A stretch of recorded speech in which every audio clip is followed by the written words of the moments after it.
आज पूरा देश डिजिटल एज में प्रवेश कर रहा है और प्रधानमंत्री नरेंद्र मोदी के आह्वान पर तमाम शासकीय विभागों का डिजिटलाइजेशन किया जा चुका है। इसके चलते पुलिस ने भी खुद को लगातार अपडेट किया है। ग्वालियर में पुलिस का एक ऐसा मालखाना तैयार हुआ है जिसमें आम मालखानों की तरह ना अंधेरा होगा, ना सीलन और ना ही फाइलों में दीमक लगेगी।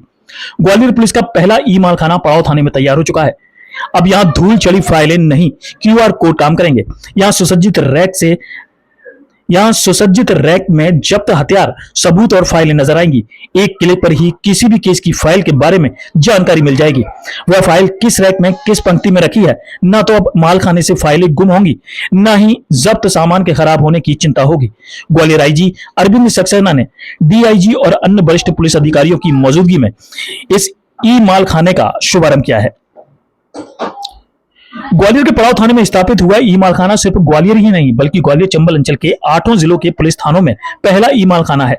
ग्वालियर में ई मालखाना शुरू करने से लेकर रिकॉर्ड के डिजिटलाइजेशन का काम खुद एएसपी अनु बेनीवाल द्वारा कराया गया है। यहाँ क्यूआर कोड स्कैनिंग, हर साक्ष्य जैसे हथियार, वाहन, मोबाइल एवं अन्य सामान पर क्यूआर कोड लगाया गया है।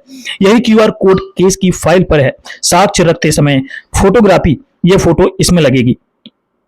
क्यूआर कोड मोबाइल या स्कैनर से स्कैन करते ही केस की फाइल, जब्त सामान के बारे में पता लग जाएगा। यह सामान कब जब्त हुआ, किस रैक में रखा है, इसकी एंट्री ई मालखाने में लगे कंप्यूटर सिस्टम में होगी। इस ई मालखाने में केस की सभी फाइलों का डिजिटलाइजेशन किया गया है। इसके लिए वेब बेस्ड प्रोग्राम पर सारा डाटाबेस उपलब्ध है। इस पर एक क्लिक पर सारी जानकारी उपलब्ध है।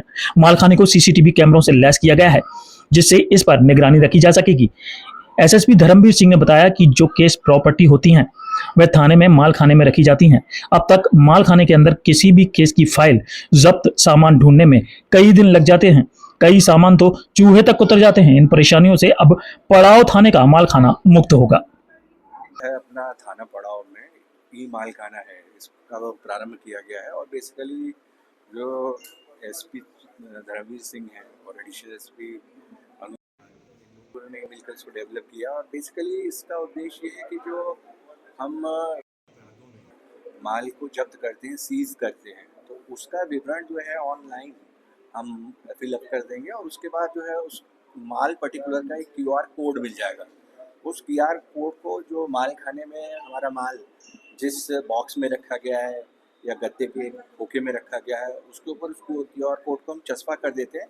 उससे हमें पता रहेगा कि माल कहाँ रखा है और जब बाद में कहीं इसको न्यायालय में जमा करना है तो उसके मूवमेंट को भी हम उसमें ऑनलाइन जो है इसको प्रविष्ट कर देंगे, एंट्री कर देंगे उसकी। और माल का जब डिस्पोजल होगा तब हम ऑनलाइन भी इसको एंट्री कर देंगे। तो इस प्रकार से जो पूरे माल खाने में सीज्ड आर्टिकल है, जब्तशुदा माल है, उसका संपूर्ण विवरण हमको जो है इस पर ऑनलाइन जो हमारा पोर्टल है उस पर अवेलेबल रहेगा। और एक प्रकार से ये ई माल खाने पे ई पहरा है और इसकी प्रकार से अब जो मॉनिटरिंग है ऑनलाइन ही की जाएगी। सर, अभी और जिलों में और थानों में इस तरह की व्यवस्था है? अभी यहाँ पर जो है प्रथम ये इंट्रोड्यूस किया है हमने ग्वालियर जिले में और जैसे जैसे इसका प्रचलन बढ़ता जाएगा, समझते जाएंगे लोग, तो उसको हम ग्वालियर जिले के अन्य थानों में और इसके अलावा हमारी जोन के जो अन्य जिले हैं, गुना, अशोकनगर और शिवपुरी, वहाँ पे भी इंट्रोड्यूस कराएंगे।